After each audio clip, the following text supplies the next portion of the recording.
दिल्ली नगर निगम के सबसे बड़े अस्पताल हिंदूराव में रेजिडेंट डॉक्टर और ग्रुप सी और डी के कर्मचारी एक दूसरे के आमने सामने आ गए हैं। दोनों में एक ही दूसरे के ऊपर जमकर आरोप लगाए हैं। हिंदूराव अस्पताल के रेजिडेंट डॉक्टर और हिंदूराव अस्पताल के ग्रुप सी और डी के कर्मचारी आज से अनिश्चितकालीन हड़ताल पर हैं। एक दूसरे के खिलाफ चले गए हैं। मामला 16 तारीख का है, जब एक मरीज डॉक्टर को दिखाने आया था, उसको डॉक्टर ने नहीं देखा, ऐसा आरोप है कर्मचारियों का, जिसके बाद डॉक्टर और कर्मचारी के बीच हाथापाई की नौबत तक आ गई और जिसके चलते अस्पताल प्रशासन ने अस्पताल के कर्मचारियों का ट्रांसफर कर दिया।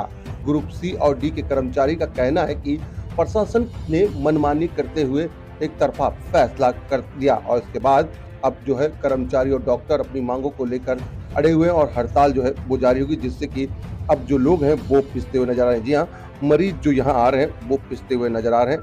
खास तौर पर जिस तरीके से दिल्ली एनसीआर का सटा हुआ ये अस्पताल है, तो यहाँ पर जो लोग आ रहे हैं उनको काफी ज्यादा दिक्कतों का सामना करना पड़ा। अब देखना होगा कि ये हड़ताल कब तक चलती है, लेकिन यह अनिश्चितकालीन हड़ताल से कहीं ना कहीं जो मरीज हैं वो पिसते हुए नजर आ रहे हैं। आरसो न्यूज की तमाम खबरों को देखने के लिए हमारे यूट्यूब चैनल को सब्सक्राइब करें और ताजा तीन खबरों को पढ़ने के लिए हमारी वेबसाइट www.arsonews.com पर विजिट करें। साथ ही साथ आरसो न्यूज को आप डेली हंट और फेसबुक पर भी फॉलो करें। ये खबर कैसी लगी कमेंट बॉक्स में हमें जरूर बताएं। आरसो न्यूज के लिए आप कैमरामैन धर्मेंद्र कुमार के साथ मनोज कुमार की रिपोर्ट देख रहे हैं।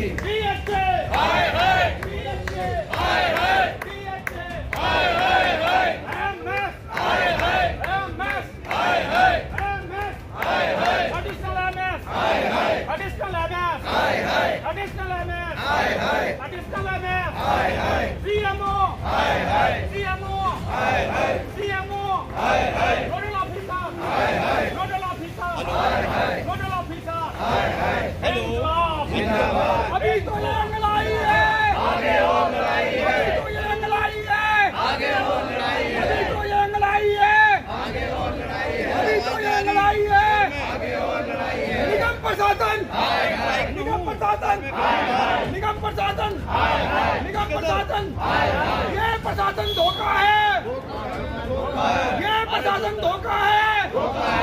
नहीं चलेगी, नहीं चलेगी, नहीं चलेगी, तानाशाही नहीं चलेगी। 1 2 3 4 बंद करो ये अत्याचार, 1 2 3 4 बंद करो ये अत्याचार। We want justice, we want justice, we want justice। नहीं चलेगी, नहीं चलेगी, तानाशाही नहीं चलेगी, नहीं चलेगी, नहीं चलेगी, तानाशाही नहीं चलेगी। We want justice, we want justice। मैं तेज पैरामेडिकल स्टाफ वेलफेयर एसोसिएशन का अध्यक्ष हूँ। ये 19 तारीख का वाक़या है, 16 तारीख का, और 2:30 बजे से सिस्टम चल रहा है। 2:30 बजे से जो 2:30 बजे हमारे कर्मचारी वार्ड में ड्यूटी कर रहा है 15 नंबर वार्ड से जो पेशेंट दाखिल है, उस पेशेंट को इन्होंने इमरजेंसी में भेजा एक कर्मचारी के साथ। अगर उसके बीच में कुछ हो जाता है तो कर्मचारी पिटता है तो उसका कोई एक्शन नहीं है। जैसे ही 2:30 बजे डॉक्टर अली के पास हमारा कर्मचारी सफाई कर्मचारी जो 30 या 32 साल उसको यहाँ नौकरी करते हुए बुजुर्ग है, अगले साल वो रिटायर है, उसके साथ अभद्र व्यवहार किया डॉक्टर अली ने। उसको पेशेंट भी इसका गवाही देगा, पेशेंट नहीं देखा। पेशेंट नहीं देखने के बाद अली ने उसको हमारे कर्मचारी को धक्का दिया। धक्का देने के उसने बोला इस टाइम में 2:30 बजे तू क्यों लेकर आया, मैं सो रहा हूँ। मरीज को देखने को लेकर विवाद था। पूरा मरीज जो हमारा कर्मचारी है, सरकारी कर्मचारी, एक पेशेंट के लेकर जब तक ये हमारा निर्णय नहीं हो, डॉक्टर ने अपने पक्ष में निर्णय लिया है। हमारे 2 कर्मचारी ट्रांसफर कर दिया, दूसरे कर्मचारी को कोई पनिशमेंट नहीं है। जो कि एक डॉक्टर सिर्फ 45 दिन के लिए आता है, हमारा कर्मचारी 40 साल से नौकरी कर रहा है और पुराना कर्मचारी है, उस पर एकदम से बैठ के एक्शन ले लेती है डॉक्टर लोबी। उसकी कोई गलती नहीं है, जिसमें सरकारी कर्मचारी और सरकारी काम से आया, उसका कोई अपना काम नहीं था। डॉक्टर पेशेंट के अटेंडेंट भी इसमें गवाह है। पेशेंट रात को लेके आराम बताइए, हड़ताल कब तक जारी रहेगी? जब तक ये दोबारा बोर्ड नहीं बैठता। उसमें हमारा कर्मचारी एसआई को वापसी नहीं बुलाया जाता, हमारे वार्ड बॉय को वापसी नहीं बुलाया जाता, ऑर्डर कैंसिल करे जाएंगे। और इसमें ये बोर्ड जो बैठता है सिर्फ डॉक्टरों का बोर्ड है, चाहे हमारे 4th क्लास के कर्मचारी हैं, पढ़े लिखे नहीं है। हम ये चाहते हैं कि डॉक्टर के ऊपर जो असॉल्ट हुआ है उस जिसने भी वो असॉल्ट किया है उसको सज़ा मिलना चाहिए। जो भी सज़ा सही है वो मिलना चाहिए। ऐसा नहीं होना चाहिए कि डॉक्टर भी यहीं पे काम कर रहे हैं और जो भी उसको मारा है वो भी यहीं पे काम कर रहे हैं। हम यही पूछा है कि उसको यहाँ से ट्रांसफ़र कर दो। हम वो ट्रांसफ़र ऑर्डर तो निकला है लेकिन वो भी होल्ड पे रख दिया है और वो भी ट्रांसफ़र तो यहाँ से नहीं हो रहा है। हम यही चाह रहे हैं कि उसको यहाँ से ट्रांसफ़र कर दो ताकि हम आराम से हमारा काम जो है जनसेवा जो भी है वो हम कर सकते हैं। लेकिन कर्मचारी जो है वो सीधा आरोप है कि उनकी जो वो गलती जो थी वो डॉक्टर की थी और उसी वजह से सारा हुआ, उनका आरोप है। उसका इंक्वायरी हुआ है, यहाँ पे हॉस्पिटल की तरफ से इंक्वायरी हुआ है और पुलिस भी इन्वॉल्व हो रहा है क्या हुआ है पता होने के लिए। लेकिन अगर हॉस्पिटल ने उन लोगों का गलती नहीं माना है तो ट्रांसफ़र तो पहले नहीं निकालते ना। ट्रांसफ़र तो निकाला है पहले क्योंकि उनको पता है कि गलती किससे हुआ है। तो गलती हुआ है वो इंक्वायरी में निकला है, इसीलिए उन लोगों को ट्रांसफ़र किया गया है और अभी बोल रहे हैं कि हमारा कोई गलती नहीं है, वो डॉक्टर का गलती है। जैसे आप बता रहे हैं इंक्वायरी हो रही है, इंक्वायरी में जो भी निकला है उसके लिए सही है। अब आप तक आपकी स्ट्राइक कब लगेगी, क्योंकि आपकी भी स्ट्राइक है और उधर कर्मचारियों की भी स्ट्राइक है, ऐसे में तो सबसे ज़्यादा सफ़र जो है वो मरीज करना पड़ेगा। बिल्कुल, तो मरीज सफ़र कर रहे हैं, इसलिए हम बोल रहे हैं कि उनको यहाँ से जो भी आपने ट्रांसफ़र का ऑर्डर निकाला है वो ट्रांसफ़र कर दीजिए। हम तुरंत उसी सेकंड हम वापस ड्यूटी पे चले जाएंगे।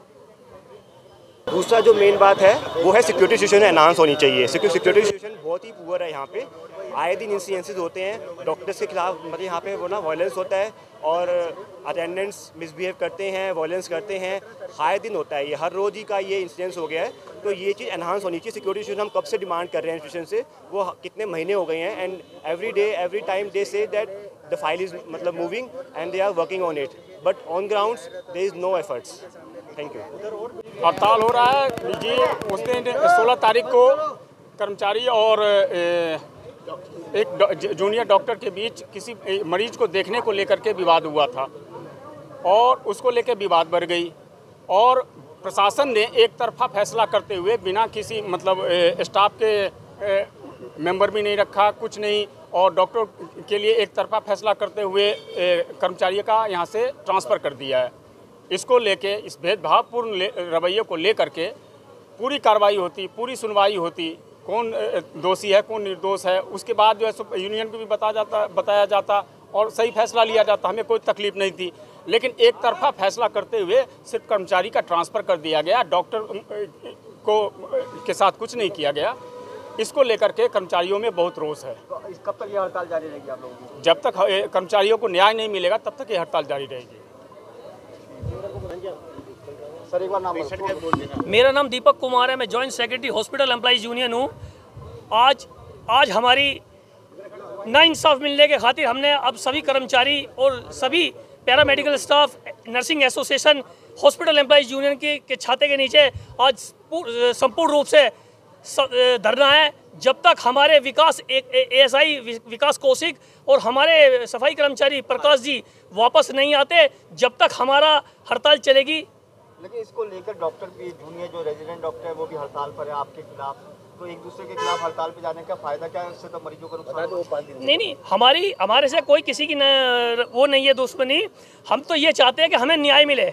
हमारा वार्ड वाइज जो ट्रॉली से वार्ड नंबर 15 से ट्रॉली लेकर गया मरीज को देखने के लिए, डॉक्टर ऑन ड्यूटी ने, डॉक्टर रहमान अली जिसका नाम है, उसने पेशेंट को देखा नहीं, पेशेंट को नहीं देखा, पेशेंट लांबा लेकर दूसरे अस्पताल में गया। अगर डॉक्टर उसी टाइम उस पेशेंट को देख लेता तो आज ये नौबत क्यों आती। हमारी मांग यही है, जब तक हमारे ASI विकास और प्रकाश जो हमारे कर्मचारी है, इनका जब तक हमारे दोबारा हिंदूराव अस्पताल में ट्रांसफ़र होकर नहीं आते, इसी तरीके का एजिटेशन चलता रहेगा। और आज तमाम दिल्ली के हॉस्पिटल एम्प्लॉइज यूनियन ने तमाम दिल्ली के अस्पताल चक्का जाम कर रखा है। मेरी बेटी 8 साल की भूमि डॉक्टरों की लापरवाही से मेरी बेटी की डेथ हुई है। डॉक्टर सतीश जिनकी OPD में मैं अपनी बच्ची को लेके आया था, जिन्होंने सुझाव दिया कि बाहर ऑपरेशन करूंगा। मेरे से पैसे भी लिए। मतलब इस अस्पताल में अक्सर इस तरह की घटनाएं होती रहती हैं? हाँ जी, होती रहती है सर घटना। किससे मतलब यहाँ पे जब आप आते हैं तो क्या देखते नहीं डॉक्टर? डॉक्टर देखते हैं लेकिन बाहर का सुझाव देते, पैसे खा लेते हैं और बच्चों को मार देते हैं। ये मेरे बच्चे को मार दिया इन लोगों ने, मेरी एक ही बेटी थी और मुझे अभी तक इंसाफ नहीं मिला। मुझे इंसाफ चाहिए सर, इसको जेल चाहिए, अदालत से भी चाहिए, पुलिस से भी चाहिए, MSI से, सब जगह से चाहिए मेरे को। मैंने कोर्ट केस भी कर रखा लेकिन मुझे कोई इंसाफ नहीं मिल रहा। मैं यही चाहती कि मुझे इंसाफ मिले। मैंने तो अपना बच्चा खो दिया और कोई कार्रवाई नहीं हो रही पुलिस की इस डॉक्टर सतीश के खिलाफ। ये यहाँ काम कर रहा है डॉक्टर सतीश, अभी तक इसके कार्रवाई चाहिए। भैया सुमन नाम है मेरा। अच्छा ये बताइए, आप लोग हड़ताल पे हैं, वजह क्या है हड़ताल पे बैठने की? वजह ये है डॉक्टर की गलती है और उन्होंने हमारे कर्मचारी को और हमारे दरोगा को दोषी बना दिया है और उनको सस्पेंड करने की धमकी दे रहे हैं लोग, कर भी दिया है सर। आप हड़ताल पर हैं, कब तक आप हड़ताल पर बैठते हैं? जब तक हमारे अफसर चाहेंगे, जब तक हमारा फैसला नहीं होगा, कर्मचारी वापस नहीं आएगा, जब तक हमारा कर्मचारी वापस नहीं आता, जब तक हम हटेंगे नहीं। और डॉक्टरों की बहुत यहाँ पर हो रही है, वो हमें भी ऐसे करते हैं, चाहे जूनियर हो चाहे सीनियर हो, उनकी बदतमीजी बढ़ती जा रही है। दिन पे दिन बदतमीजी इनकी बढ़ती जा रही है। कैजुअलिटी में मरीजों के साथ भी बुरा हाल है इनका, बुरा व्यवहार करते हैं मरीजों के साथ में भी इनका वो है। ये बताओ, करते हैं कैजुअलिटी में इतने बदतमीजी से पेश आते हैं और क्या? सारे GR वगैरह होते हैं, GR होते हैं सारे।